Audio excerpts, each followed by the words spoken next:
Preface. Sa gitna ng kamay maingay at magulong lungsod ng Maynila, isang batang lalaki na nagnanggalang Miguel Mix Reyes, isang batang lumaki sa kakalyang Katondo kung saan ang karera kotse ay hindi lamang libangan, kundi paraan kabuhay. Ang kanyang ama, isang dating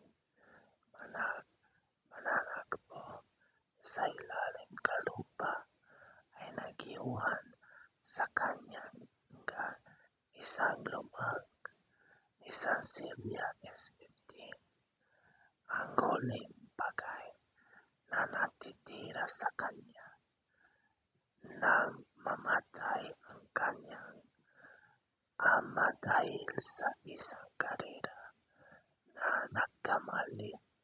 Nagpasya si Mix na itigil ang lahat hanggang sa isang araw dumating siya sa isang underground race na nagbago sa kanyang buhay, magpakailanman.